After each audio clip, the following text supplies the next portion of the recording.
नमस्ते, अभिवादन आपका इनोसेंट इन्वेस्टर के इस नए वीडियो में। दोस्तों, भारत के इतिहास का सबसे बड़ा आईपीओ कौन सा है? एलआईसी। जी हाँ, एलआईसी आईपीओ लेकर आ रही है। अगले महीने से इसका प्रोसेस चालू भी होने जा रहा है, क्योंकि एलआईसी जो है अगले महीने सेबी के साथ जो आईपीओ पेपर्स हैं उसको फाइल कर सकती है। तो ये बहुत बेहतरीन पॉजिटिव खबर है उन लोगों के लिए जो आईपीओ में पैसा लगा करके बढ़िया पैसा कमाते हैं। क्या यहाँ पर बहुत एक्सेप्शनल गेन्स आपको मिल जाएंगे?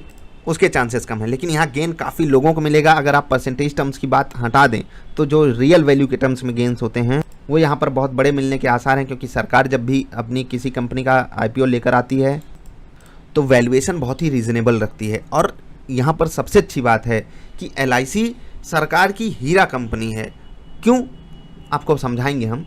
जैसे कि एक ऐसी कंपनी का आईपीओ सरकार लेकर आए, उसका वैल्यूएशन रीजनेबल रखे, तो हमको लगता है कि ये कंपनी काम ही ढंग का नहीं करती होगी, ठीक है, इसीलिए सरकार को ये रखना पड़ रहा है। लेकिन क्योंकि सरकार वैल्यूएशन रीजनेबल रखती है प्लस कंपनी हमको टॉप नॉच मिलेगी, इसीलिए बहुत ज़्यादा चांसेस हैं कि जो एलआईसी का आईपीओ आए वो भले बहुत बड़ा रहे लेकिन गेन्स देगा। जो इसका प्रीमियम होगा वो थोड़ा सा आपको गेन जरूर देकर जाए।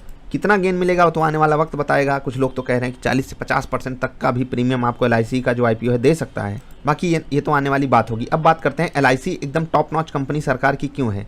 क्योंकि एलआईसी को उनके एम्प्लॉयज़ ने नहीं, उनके एजेंट्स ने बनाया है। जी हाँ, एजेंट्स के दम पे एलआईसी रूल करती है इंडियन इंश्योरेंस इंडस्ट्री पे, और इनके एजेंट्स बहुत मेहनती होते हैं।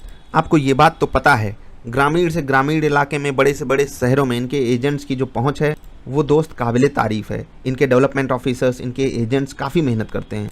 मेरा जहाँ तक एक्सपीरियंस है, इनके एम्प्लॉयज़, कोई हो तो बुरा मत मानिएगा, इनके एम्प्लॉयज़ उसी कैटेगरी में आते हैं जैसे अन्य सरकारी कंपनियों के एम्प्लॉयज़ आते हैं। पान खाओ और कोई आ जाए तो क्या कर लो, बोल लो ठीक हो, मतलब कुछ इस तरीके का उनका रिएक्शन होता है।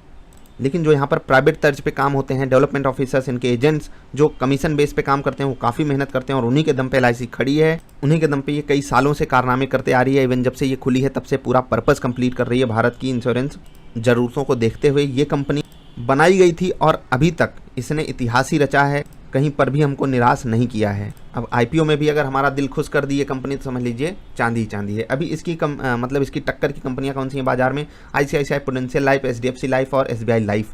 ये तीनों ही कंपनियां प्राइवेट हैं। एसबीआई लाइफ को देख करके आप घबरा मत जाइएगा।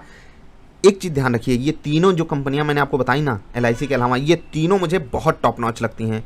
एलआईसी मैं लूँगा या नहीं ये तो आने वाला वक्त बताएगा, लेकिन इन तीनों कंपनियों को मैं नहीं बेचूंगा, ये तो अभी भी मैं कह रहा हूं। और जब तक ये कंपनियां जिस तर्ज पे अभी काम कर रही हैं उसी तर्ज पे काम करती रहेंगी, मैं इन तीनों ही कंपनियों को अगर होल्ड कर रहा हूं तो नहीं बेचूंगा, अगर नहीं होल्ड कर रहा हूं तो जरूर खरीदूंगा। ये मैं अपनी तरफ से बात बोल रहा हूँ। आप अपने फाइनेंशियल एडवाइजर से सलाह लेकर ये काम कीजिएगा। एलआईसी का शेयर मुझे खरीदना है या नहीं खरीदना वो तो आने वाला वक्त बताएगा। मैं उसको होल्ड करूँगा लंबे समय के लिए या नहीं, ग्रोथ प्रॉस्पेक्टस वहाँ पर क्या दिखाई देता है वो सब समय बताएगा। और आप में से बहुत से लोग सोचेंगे एलआईसी आ जाने के बाद इन कंपनियों को तो बहुत मार पड़ेगी। नहीं भाई, आप जाकर प्लान को कंपेयर कीजिए। एलआईसी के पास जो प्लान है वो नाम से बिकते हैं, इनके पास जो प्लान है वो काम से बिकते हैं। देखिए, दोनों चीज़ों की अपनी अहमियत है, क्योंकि ग्रामीण इलाकों में लोगों को सबसे पहली चीज़ भरोसा चाहिए, क्योंकि उनके साथ आए दिन छल होते रहते हैं।